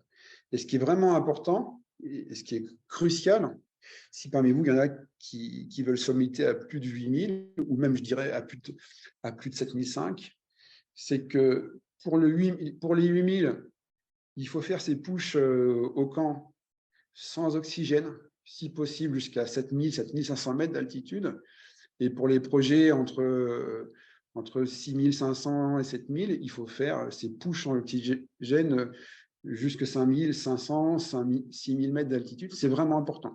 C'est très important pour les humilistes, ce d'autant plus si vous comptez prendre de l'oxygène pour la phase finale, parce que si vous n'avez pas entraîné votre corps à gérer ce niveau de stress hypoxique, si votre système respiratoire tombe en panne, vous allez mourir. Parce que brutalement, votre corps, si vous avez pris de l'oxygène dès 6000 mètres, il ne pourra pas encaisser le stress hypoxique au-delà du 1000 mètres. Vous prenez un être vivant, vous le mettez brutalement à 10 000 mètres d'altitude, il meurt en 3 minutes. Pourquoi on meurt en 3 minutes? C'est parce qu'on a un stock, une réserve d'ATP qui nous permet de vivre pendant 3 minutes sans avoir à produire de l'ATP. Voilà, 10 000 mètres, c'est la limite, où il n'y a pas assez d'oxygène de toute façon pour produire assez d'ATP pour que nos cellules puissent assurer le minimum vital, et on meurt en 3 minutes. C'est exactement ce qui se passe. Et donc, c'est vraiment une hérésie, et on le voit tous les ans, notamment côté Népal, de prendre de l'oxygène, je dirais, avant 7000, voire 7500 mètres d'altitude. C'est prendre un risque pour sa vie qui est vraiment bête. Voilà. Alors, on va aborder d'autres questions là, qui nous sont posées, puis on se laissera peut-être 10 minutes sur les gelures qui sont un peu moins complexes à comprendre. Et puis, voilà. Donc question. Diamox en curatif. Non, ça, on en a parlé, pardon. Est-ce que le Diamox peut être remplacé par de l'aspirine en préventif? Alors non, clairement que non. L'aspirine, beaucoup d'alpi, enfin de montagnards prennent de l'aspirine en préventif. Il n'y a aucune étude qui démontre scientifiquement l'apport de l'aspirine, en tout cas pour le mal aigu des montagnes. Voilà. Vous avez bien compris que ce qui fait le mal aigu des montagnes, c'est l'hypoxie, et l'aspirine, il a zéro rôle dans la gestion de l'oxygène et dans la gestion des bicarbonates. Et donc le Diamox, ça marche, parce que le Diamox, ça permet de faire pisser les bicarbonates et donc d'augmenter l'hyperventilation. Voilà. Et l'aspirine, il va lutter un petit peu contre la composante inflammatoire qui est liée justement au fait que vous avez tué les cellules, mais ça va masquer les signes, en fait. C'est-à-dire que, comme l'ibuprofène, l'aspirine est encore plus anti-inflammatoire, ça va masquer les signes dus à l'inflammation, dont une partie du mal de tête, et donc on ne va pas forcément se rendre compte des choses. Voilà. Vraiment, pour l'altitude, le meilleur médicament, c'est d'aller tout doucement, voilà, notamment la première semaine. Enfant et hypoxique, quels sont tes conseils? Alors, il n'y a pas de règle encore très, très bien établie. Mais si on écoute Dominique Jean et puis Corentin Tann, qui sont maintenant Corentin qui a un peu pris le relais de la pédiatrie en altitude, moi j'aime quand même à dire que pas au-delà de 4000 avant 15 ans. Moi, voilà. Parce que on sait que l'hypoxie, ça tue les cellules. Alors, ça tue les cellules chez l'adulte, mais c'est pareil, ça tue les cellules chez l'enfant. Et donc, chez le tout petit enfant, il est impossible de vous dire que ça n'aura aucune conséquence sur le développement neurocomportemental de l'enfant. Et puis surtout, pour les tout petits, comme ils ne sont pas capables de s'exprimer, il ne sera pas possible de savoir si le mal-être du petit, il est lié à l'altitude ou il est lié à une autre pathologie. Moi, bon, pour autant, il y a des gens qui vivent en altitude et les enfants n'en meurent pas. Voilà. Mais c'est parce que eux, ils ont une acclimatation très progressive. Je dirais que si vous avez l'intention d'emmener des enfants en altitude, il faut les emmener quand ils sont capables de s'exprimer, voilà, tout en sachant qu'on ne sait pas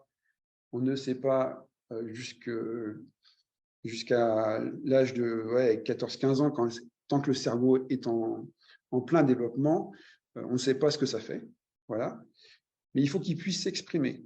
Et pour les enfants, il leur faut 2 fois plus de temps pour s'acclimater que les adultes. C'est-à-dire que, vous savez, il y a cette fameuse règle au-dessus de 3000 mètres d'altitude, 3500 mètres d'altitude. Il ne faut pas qu'il y ait plus de 400 mètres de différence entre l'altitude de chaque nuit. Par exemple, vous dormez à 3005, la prochaine, vous allez pouvoir dormir à 3009 maximum. Et ben, pour les enfants, les paliers sont doubles. C'est-à-dire que si l'adulte ne doit passer que 24 heures à 3005, 24 heures à 3009, 24 heures à 4003, et ben l'enfant, ça sera 48 heures à 3005, 48 heures à 3009, 48 heures à 4003. Ce qui veut dire que dans votre programme, vous devez en tenir compte, parce qu'on sait clairement que si on va plus vite que ça, les enfants vont moins bien s'acclimater, ils vont plus souffrir de l'altitude et de l'hypoxie. À l'opposé du spectre, en vieillissant, est-ce qu'on s'acclimate mieux ou moins bien? Alors, ça c'est un vaste débat, la mémoire de l'altitude. Ce qui est sûr et certain, c'est que si on va souvent en altitude, eh ben, les mécanismes épigénétiques qui sont mis en œuvre, ils vont pouvoir se mettre en œuvre un peu plus facilement. Voilà. C'est d'ailleurs comme ça que les Sherpas, pas les porteurs, l'ethnie Sherpa, au fur et à mesure des millénaires, ils se sont définitivement adaptés génétiquement à l'altitude. Ce que nous, on va exprimer de façon temporaire, eux, ils l'expriment de façon permanente. Voilà. C'est sûr que si tous les ans, par exemple, vous allez en haute altitude, il y a quand même une tendance qui nous fait dire qu'effectivement, il semble que l'acclimatation soit plus facile. Après, bien difficile de dire, est-ce que c'est parce qu'on déclenche plus facilement les mécanismes épigénétiques ou c'est parce qu'on en a chié la fois d'avant et qu'on se dit, ah ouais, il faut peut-être avancer plus lentement et que la fois d'après, on avance vraiment plus lentement. Voilà.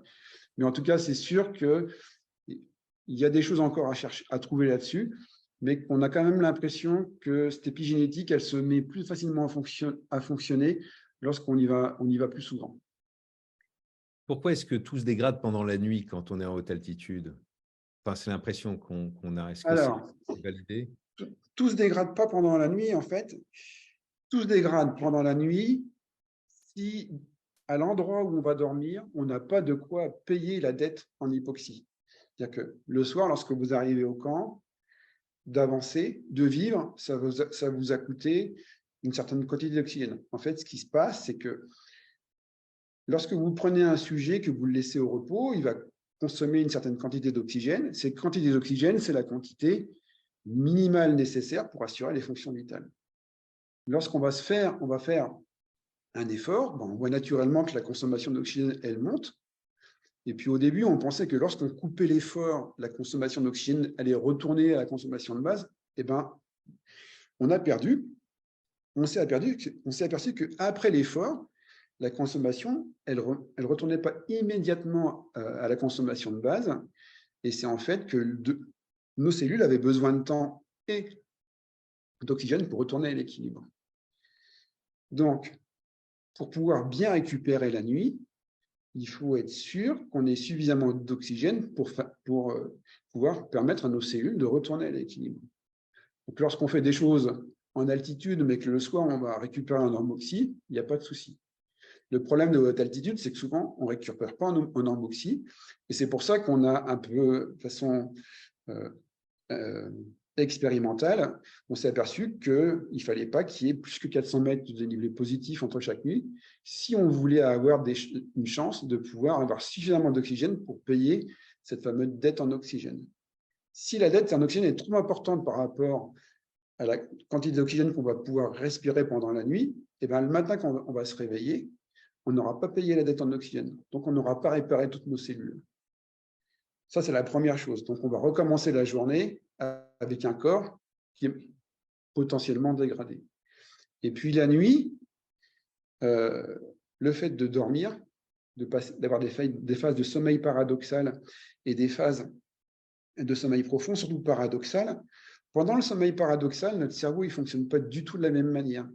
Et donc, notre système nerveux autonome, il va être moins performant pour gérer l'hypoxie et pour gérer le CO2.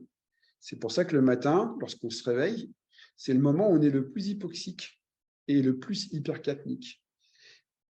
Et donc, si vous prenez ces deux paramètres, pas assez d'oxygène pour payer la dette, modification du fonctionnement du système nerveux autonome pendant la nuit, eh ben, c'est pour ça que parfois la nuit, elle n'est pas du tout réparatrice et que le matin, on se réveille et c'est au matin qu'on va pouvoir déclarer les pathologies de haute altitude. Autre corollaire, le matin, en altitude, on est cool, on se réveille doucement parce que c'est le moment où on est le plus hypoxique.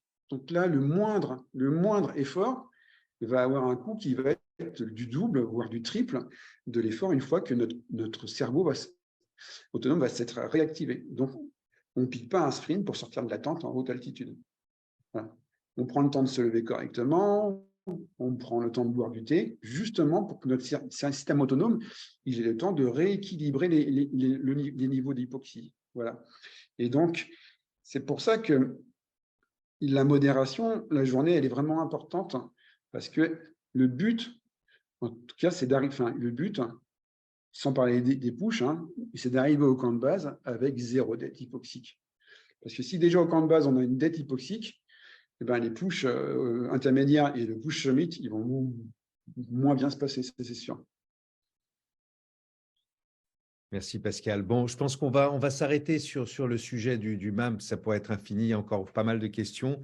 Moi, je vous conseille vraiment de venir le 8 et le 9 à Chamonix. Écoutez Pascal en direct, si c'est toi qui présente, je ne sais pas, ou un de tes... où il y a une formation également en septembre. Enfin bon, voilà. Et puis, si vraiment vous tenez à vos questions dans l'intervalle, évidemment, vous pouvez m'envoyer un petit mail.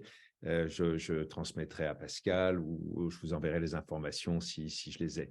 Peut-être quelques mots sur l'autre pathologie de haute altitude du froid qui intéresse aussi les participants en milieu polaire, en expédition polaire, c'est la gelure. Est-ce que tu peux en dire quelques mots sur le corpus théorique enfin, et pratique Ouais.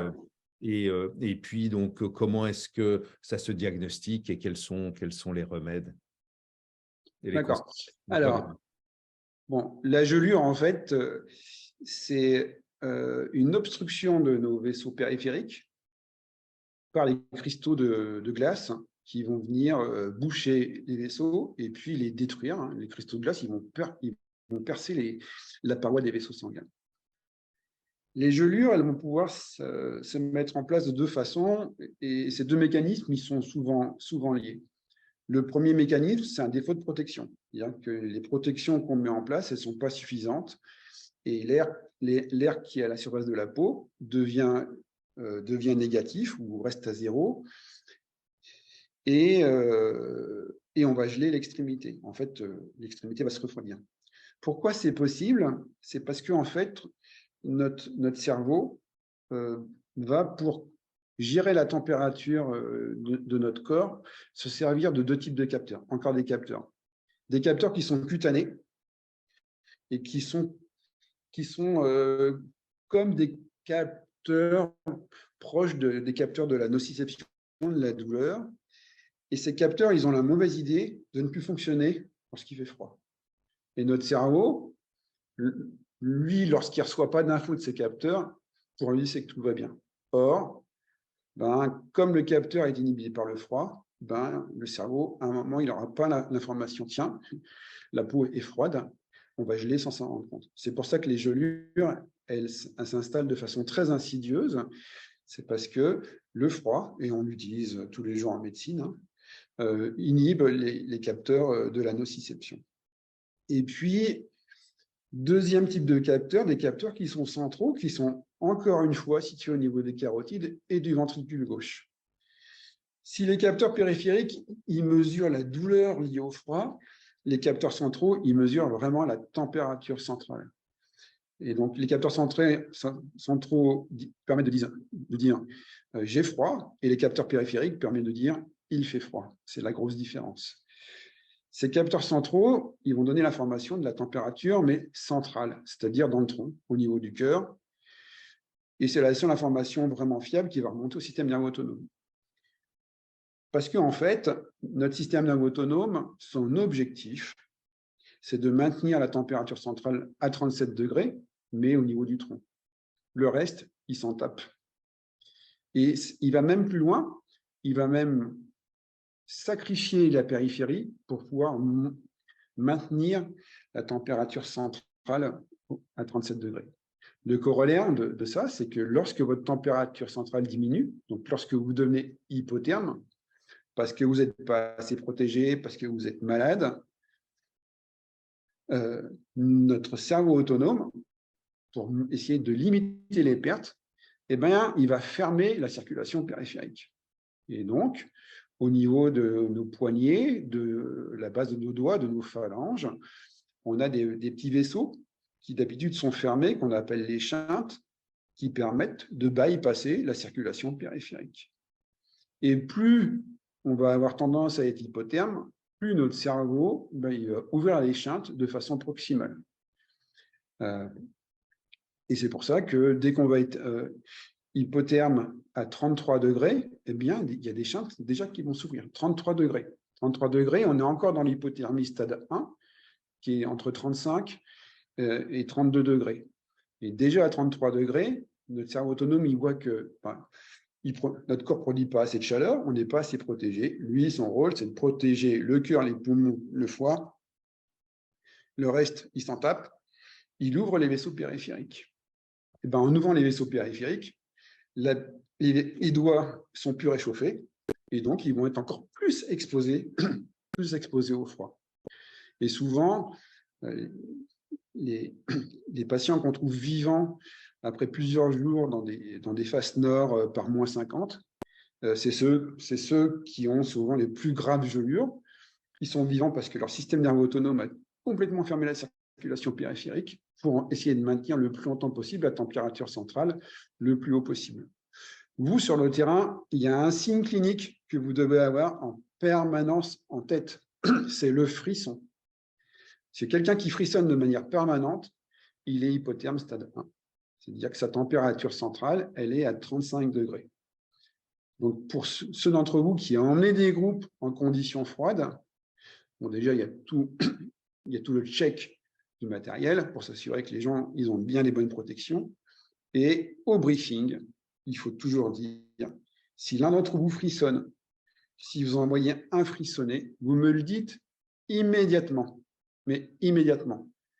Parce que l'hypothermie stade 1, c'est le seul moment où vous allez pouvoir réchauffer les gens de façon active, c'est-à-dire leur donner à boire chaud, les faire bouger dans tous les sens, puisque si ils rentrent dans le monde de l'hypothermie stade 2, donc en dessous de 32 degrés, là où vous êtes vraiment dans le caca sur le terrain, et quelqu'un qui est hypotherme stade 2 à 32 degrés, c'est encore une fois quelqu'un qui va avoir l'air ralenti à côté de la plaque, bref, le boulet du groupe de la sortie en raquette.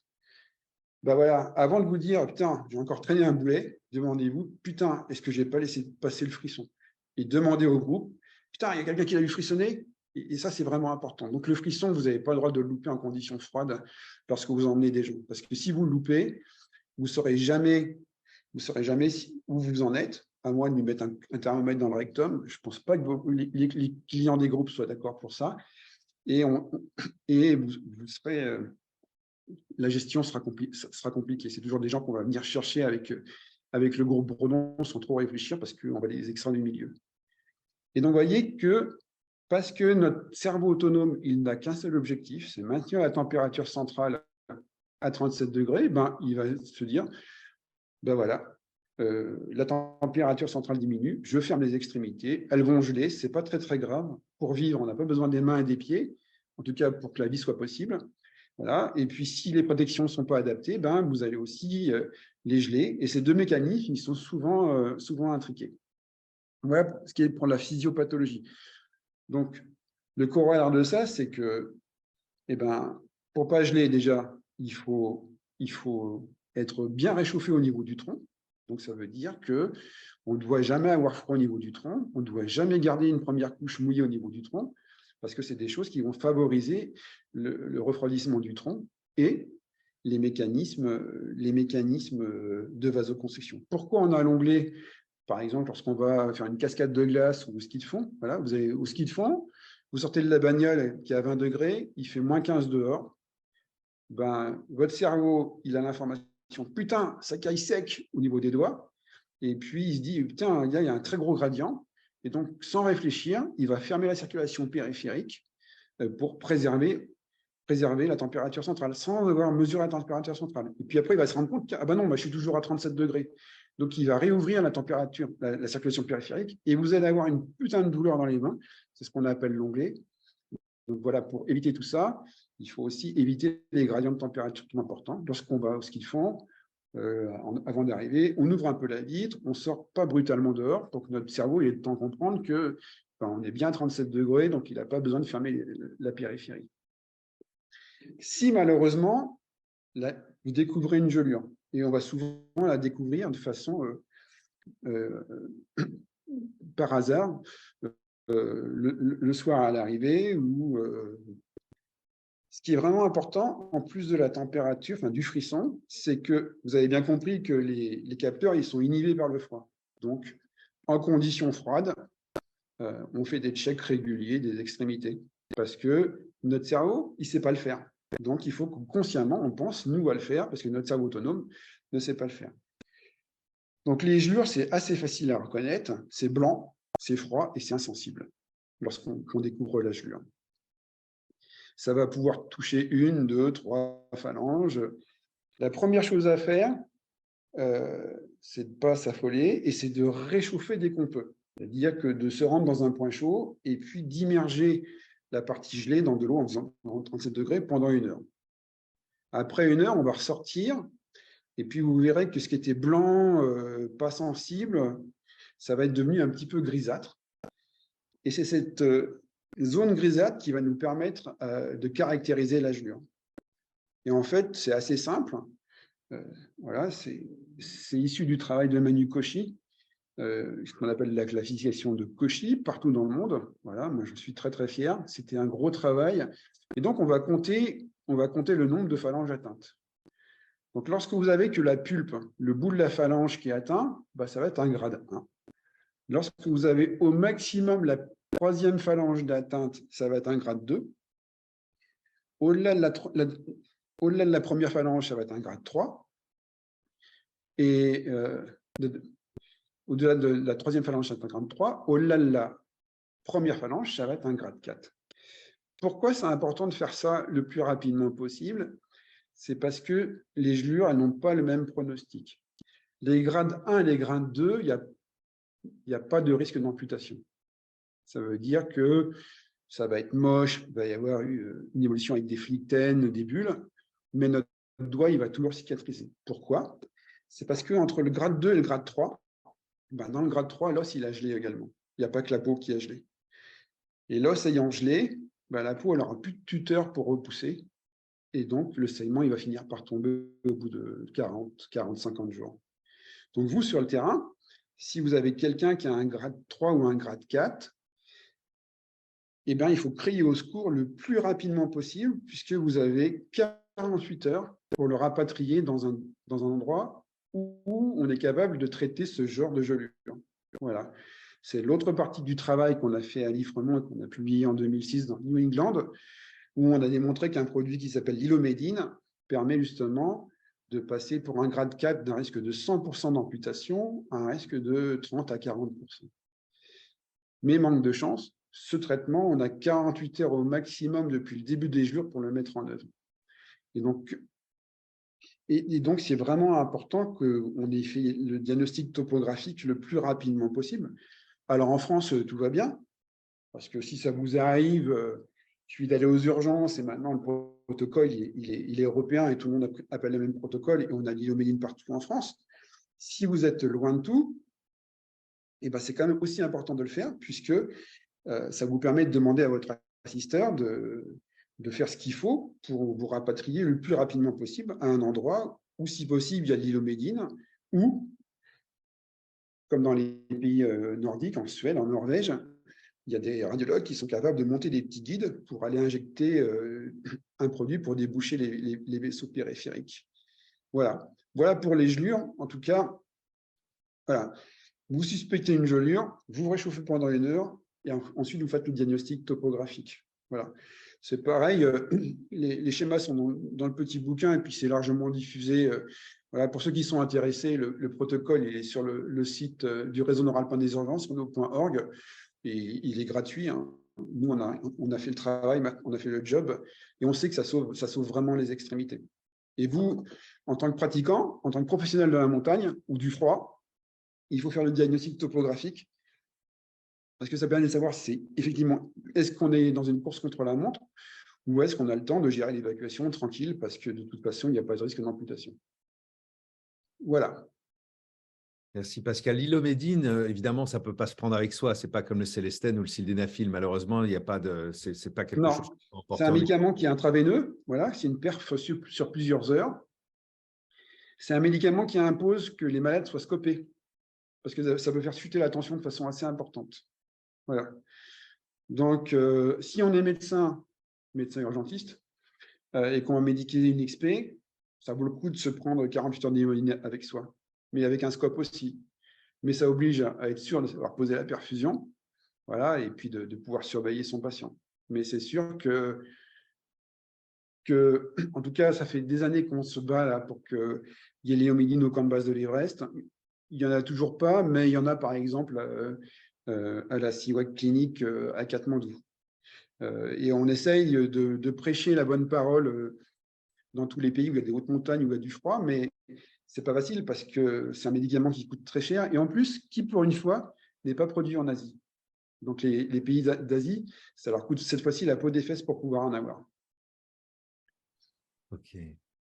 Bon, écoute, je pense qu'on a fait quand même un magnifique tour sur ces deux pathologies qui sont celles que l'on rencontre le plus en haute montagne et en haute altitude à fortiori. Est-ce que tu avais envie de conclure sur quelque chose, Pascal, qui te passe par la tête, quelque chose qui est important et qu'on n'aurait pas évoqué ensemble? Il y a des milliers de choses, bien sûr, mais je veux dire, en tout cas, sur ces deux sujets-là.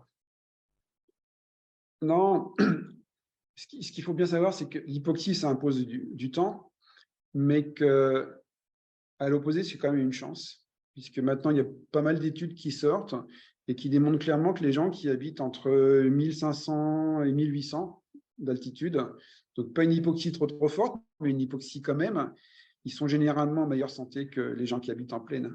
Et pourquoi? C'est parce qu'ils bénéficient de tous les avantages, des avantages épigénétiques qui sont liés à l'hypoxie, mais à des tout petites doses. Voilà. Et c'est vraiment un truc qui est extraordinaire, hein, puisque vous mettez un sujet à 1500 mètres d'altitude, ça paraît pas très haut, 1500 mètres, et ben 30 minutes, 40 minutes après, vous détectez déjà de l'EPO. Donc ça veut dire que ce mécanisme de contrôle, il est vraiment très très fin. Mais voilà, il demande du temps. Donc, dans tous vos projets de haute altitude, il ne faut pas négliger cette composante temps dans votre planning. Et si sur place, vous n'avez pas le temps, bah, il faut en passer par la préacclimatation à la maison. C'est pas si onéreux. Ça fait toujours bondir quand on dit ça, mais dans un projet de plus de 8000, où on va injecter 25 000, 50 000 euros, des chambres affolantes, voilà, ben, un compresseur pendant un mois, c'est à peu près 1 1 200 euros. Donc, c'est des choses qui peuvent rentrer dans le budget du 8000. Voilà. Mais ça ne vous empêchera pas de faire les pushs au camp intermédiaire de façon obligatoire. Voilà. C'est ça dans ton… Ah, merci. Voilà, c'est celui-ci. En vente sur le site de l'IFREMont, voilà, et les bénéfices sont réinjectés dans les projets de recherche et dans la formation des guides à l'étranger. Voilà. Pascal, merci mille fois. Merci à vous tous, à toute l'équipe pour ce que vous faites depuis des années, à Manu, que j'ai eu la chance de connaître, voilà, et qui nous a quittés tragiquement. Merci donc à vous tous. Et donc à très bientôt Ouais, c'est sûr. à Chamonix, hein. Ouais. Merci à tous de nous avoir suivis. Vous êtes très nombreux encore à rester là à 19h40.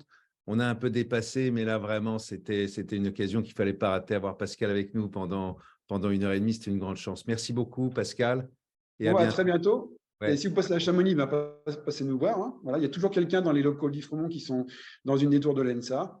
Voilà. Et puis, s'il y a des projets compliqués, n'hésitez pas à nous interpeller par mail, hein.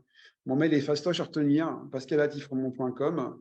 Je réponds quand j'ai le temps, parce qu'avec l'hôpital, je n'ai pas toujours le temps, mais je réponds toujours. Voilà, il ne faut pas être trop pressé, c'est tout. Voilà. Merci mille fois, Pascal. Merci à tous. Alors, à très bientôt, hein. Passez une bonne soirée. Ciao. Salut.